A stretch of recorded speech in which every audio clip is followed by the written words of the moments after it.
Hello everyone, मैं राजू स्वागत करता हूं आपके अपने चैनल सोहन इंस्टीट्यूट पर। आज का सेशन बहुत ही शानदार होने वाला है। क्लास के अंत तक आप सभी बने रहें और आज की क्लास को आप कम से कम 2 से 3 बार ज़रूर रिवाइज़ करें, क्योंकि आज की क्लास से आपके सुपर टेट में यहाँ से 4 से 5 प्रश्न पूछे जाने की पूरी संभावना रहेगी। आपकी यूपी टेट के लिए भी यह क्लास जो है बहुत ही महत्वपूर्ण होने वाली है। आप लगातार सेशन के अंत तक बने रहें। आइए क्लास को शुरू करेंगे। पहला प्रश्न आपके सामने स्क्रीन पर है। आगमन विधि के प्रतिपादक हैं। ऑप्शन ए में दिया है अरस्तु, ऑप्शन बी में दिया है प्लेटो, ऑप्शन सी में दिया है सुकरात और ऑप्शन डी में दिया है वुडवर्थ। देखिए, प्रश्नावली विधि के जनक वुडवर्थ हैं और प्रश्नोत्तर विधि के जनक सुकरात हैं। दोनों में अंतर समझिए।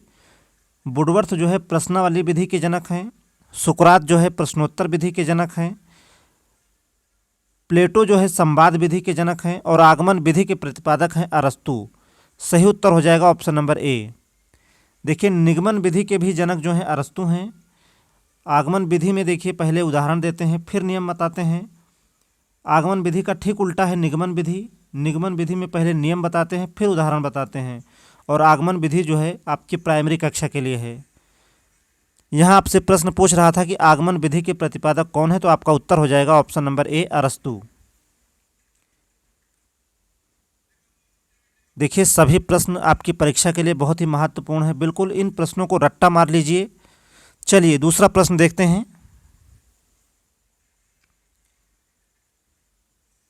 दूसरे प्रश्न में दिया है निर्देशन विधि के जनक हैं। ऑप्शन ए में दिया है हर्बर्ट, बी में दिया है फ्रोबेल, सी में दिया है अरस्तु और डी में दिया है पेस्टोलॉजी।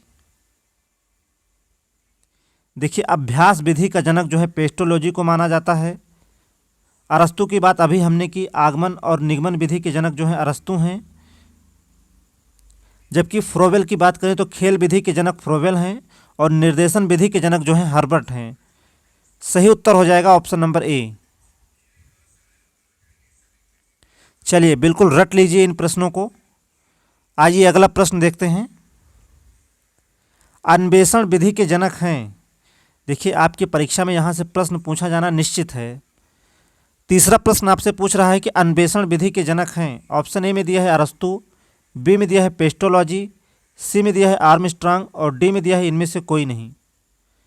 देखिए, अभी हमने बताया कि आगमन और निगमन विधि के जनक अरस्तु हैं, अभ्यास विधि के जनक जो है पेस्टोलॉजी हैं। यहाँ अन्वेषण विधि पूछ रहा था तो इसका उत्तर होगा आर्मस्ट्रांग। अन्वेषण विधि के जनक जो है आर्मस्ट्रांग हैं। सही उत्तर होगा ऑप्शन नंबर सी। आइए अगले प्रश्न की तरफ चलते हैं। विनेटिका प्रणाली के प्रतिपादक हैं। ऑप्शन में दिया है सुकरात, हर्बर्ट, श्रिलबर्ट या फिर कार्लटन वासबर्न। अभी हमने बताया कि सुकरात जो है प्रश्नोत्तर विधि के जनक हैं, निर्देशन विधि के जनक हर्बर्ट हैं और पिछड़े बालकों के अध्ययन के जनक जो हैं श्रिलबर्ट हैं। विनेटिका प्रणाली के प्रतिपादक हैं कार्लटन वासबर्न। सही उत्तर हो जाएगा ऑप्शन नंबर डी।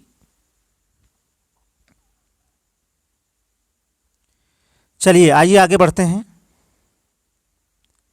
योजना विधि के जनक हैं। चलिए आपको बताना है कि योजना विधि के जनक हैं। ऑप्शन ए में दिया है जॉन डीबी, बी में दिया है मारिया मॉन्टेसरी, सी में दिया है हर्बर्ट और डी में दिया है वुडवर्थ। मॉन्टेसरी प्रणाली के जनक हैं मारिया मॉन्टेसरी। निर्देशन विधि के जनक हर्बर्ट हैं। प्रश्नावली विधि के जनक वुडवर्थ हैं। जबकि योजना विधि के जनक यहाँ पूछ रहा है तो आपका उत्तर हो जाएगा ऑप्शन नंबर ए। चलिए, बहुत ही महत्वपूर्ण प्रश्न है। बिल्कुल यहाँ से इन प्रश्नों को आप लोग रट लीजिए और क्लास को अपने मित्रों में ज़रूर से ज़रूर शेयर करें। यदि चैनल पर आप पहली बार आए हैं तो चैनल को सब्सक्राइब ज़रूर कर लीजिए और बेल आइकन ज़रूर दबाएं। ऑल नोटिफिकेशन चूज़ करें जिससे कि प्रत्येक क्लास का नोटिफिकेशन आप तक सबसे पहले पहुंच सके। आइए आगे बढ़ते हैं। ब्रेल लिपि के जनक हैं। यह प्रश्न जो है आपके 69,000 शिक्षक भर्ती में पूछा भी जा चुका है।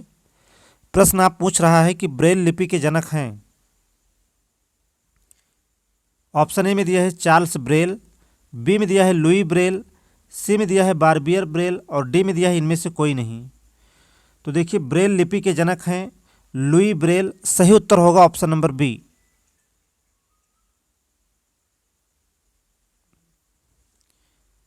आइए अगले प्रश्न के क्रम में आगे बढ़ते हैं। हेरिडिटरी जीनियस नामक पुस्तक जो है किसके द्वारा लिखी गई?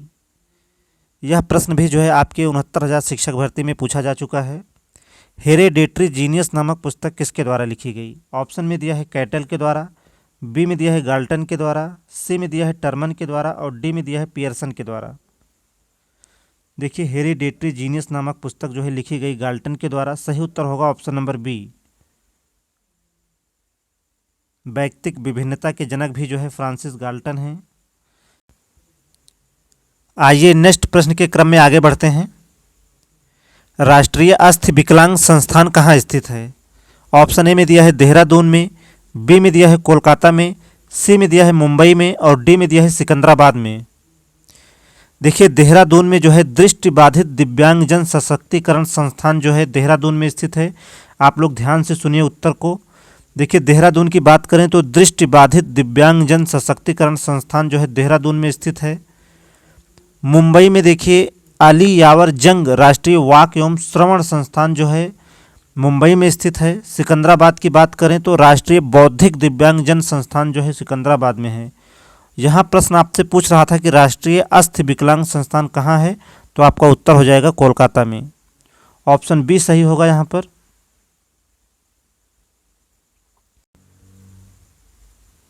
आइए अगले प्रश्न के क्रम में आगे बढ़ते हैं। निम्नलिखित में से कौन सा कथन शिक्षण के संदर्भ में सही नहीं है? ऑप्शन ए में दिया है शिक्षण एक अंतःक्रियात्मक प्रक्रिया है, बी में दिया है शिक्षण एक त्रिमुखी प्रक्रिया है या शिक्षण है, सी में दिया है शिक्षण एक प्रभाव निर्देशित प्रक्रिया है और डी में दिया है शिक्षण केवल कक्षा तक सीमित रहने वाली प्रक्रिया है। तो देखिए ऑप्शन ए में दिया है शिक्षण एक अंतःक्रियात्मक प्रक्रिया है, यह बिल्कुल सही है, लेकिन यह हमारा उत्तर नहीं होगा क्योंकि आपसे प्रश्न पूछ रहा है कि कौन सा कथन जो है शिक्षण के संदर्भ में सही नहीं है। बी में दिया है शिक्षण एक त्रिमुखी प्रक्रिया है, यह जॉन डीबी ने बताया। शिक्षक, शिक्षार्थी और पाठ्यक्रम। शिक्षण एक प्रभाव निर्देशित प्रक्रिया है, बिल्कुल सही है। और देखिए डी में दिया है शिक्षण केवल कक्षा तक सीमित रहने वाली प्रक्रिया है, यह पूरी तरह से गलत है और यही हमारा उत्तर होगा। शिक्षण देखिए एक बहुआयामी प्रक्रिया है। यहाँ ऑप्शन डी में दिया है शिक्षण केवल कक्षा तक सीमित रहने वाली प्रक्रिया है, यह पूरी तरह से गलत दिया है और यही आपसे पूछ रहा था।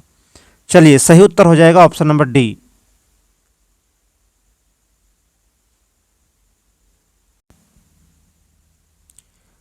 आइए अगला प्रश्न देखते हैं।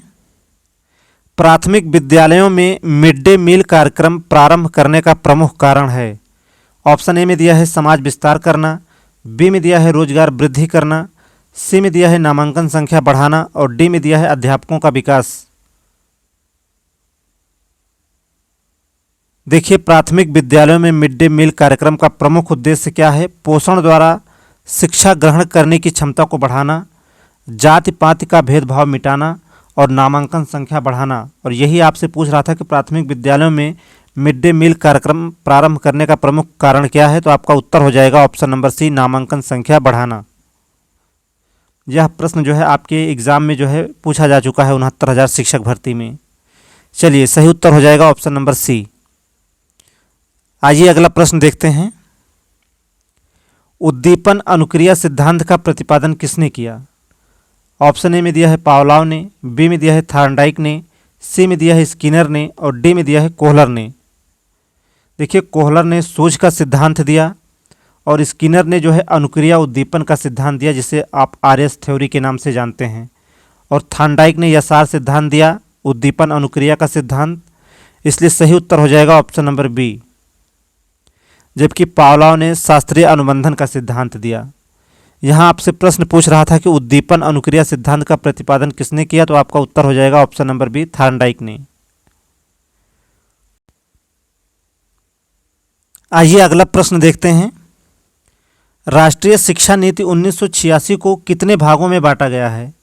ऑप्शन ए में दिया है 10 भागों में, बी में दिया है 11 भागों में, सी में दिया है 12 भागों में और डी में दिया है 13 भागों में। देखिए राष्ट्रीय शिक्षा नीति के सुझावों को 12 भागों में, जबकि इसकी कार्य योजना को 24 भागों में बांटा गया है। आपका सही जवाब होगा ऑप्शन नंबर सी, 12 भागों में बांटा गया है।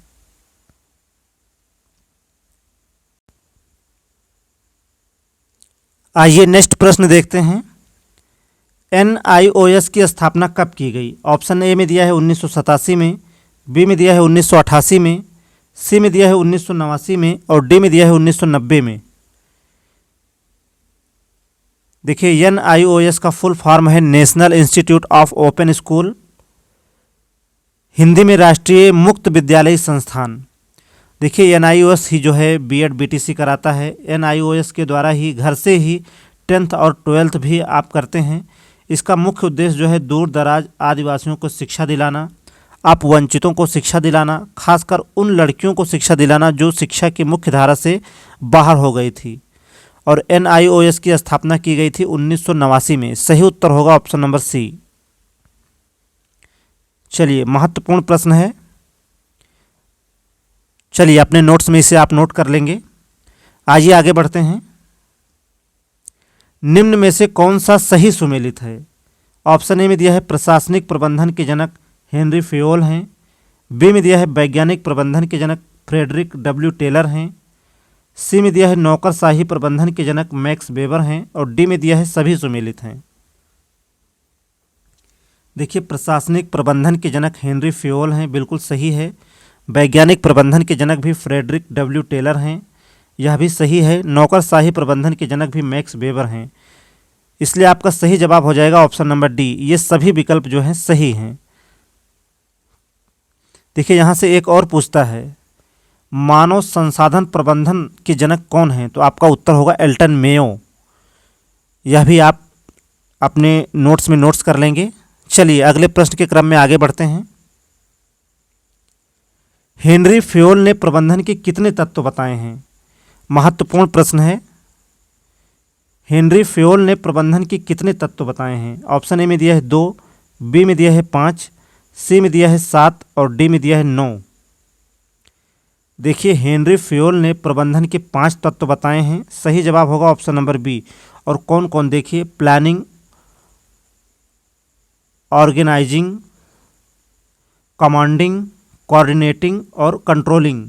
हिंदी में देखिए योजना, संगठन, निर्देशन, समन्वय और नियंत्रण। ये 5 प्रकार के तत्व बताए हैं कौन? हेनरी फेयोल ने। चलिए सही जवाब होगा ऑप्शन नंबर बी।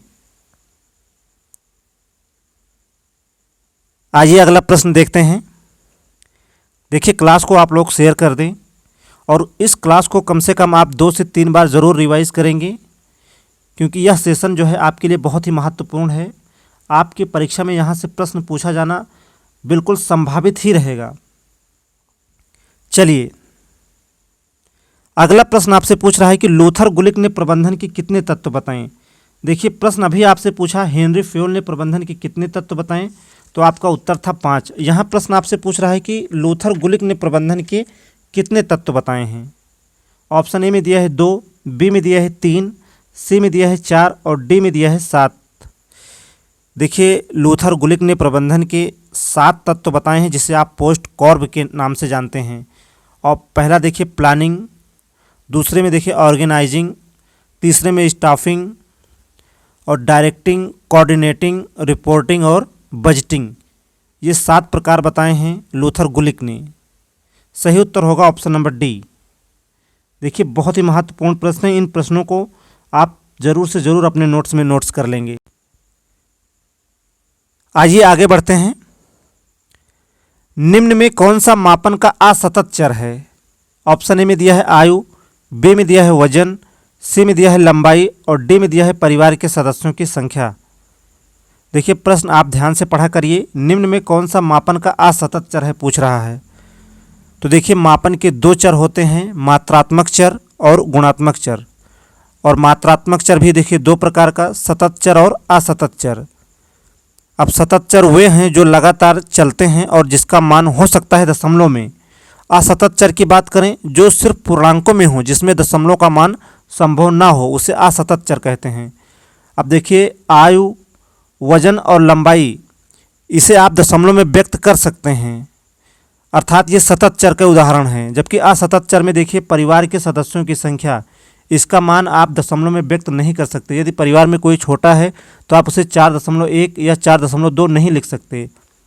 इसकी संख्या जो है हमेशा पूर्णांकों में होती है, इसलिए यही जो है असतत चर का उदाहरण है। सही उत्तर हो जाएगा ऑप्शन नंबर डी।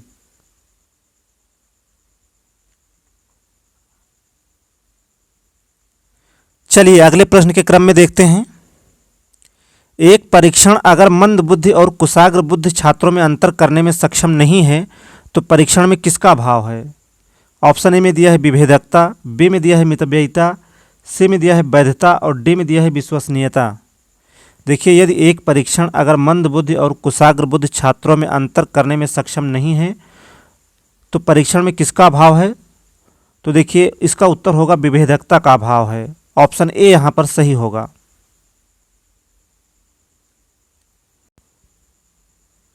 चलिए नेक्स्ट प्रश्न देखते हैं।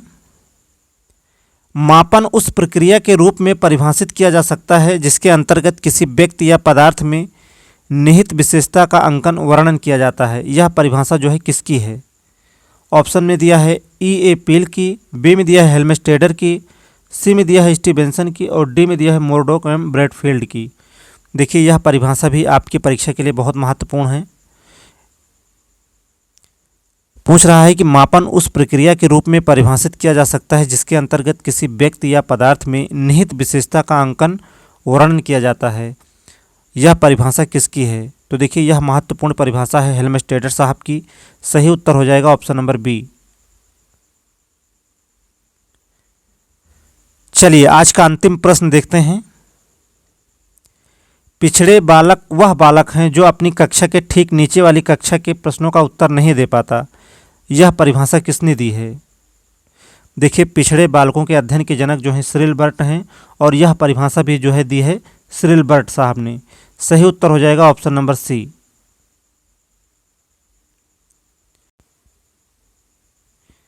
चलिए आप लोग बताएं सेशन कैसा रहा, कैसे रहे आज के प्रश्न। उम्मीद करते हैं सेशन आपको पसंद आया होगा। यदि आप चैनल पर पहली बार आए हैं तो चैनल को सब्सक्राइब ज़रूर कर लीजिए और क्लास को आप लोग अपने मित्रों में ज़्यादा से ज़्यादा शेयर ज़रूर करें। देखिए आप लोग सिर्फ अपनी तैयारी में लगे रहें, भर्ती के फेर में ना रहें। भर्ती आना निश्चित है, देर से ही सही लेकिन भर्ती आएगी ज़रूर। इसलिए आप अपना समय ना गंवाएं, समय बहुत कीमती है। आप सिर्फ अपनी तैयारी पर विशेष ध्यान दें, निश्चित ही आप सफल होंगे। और इसी के साथ आप इंस्टीट्यूट को भी सपोर्ट करिए। आज का सेशन सिर्फ यहीं तक। क्लास में लगातार बने रहने के लिए आप सबका बहुत बहुत धन्यवाद।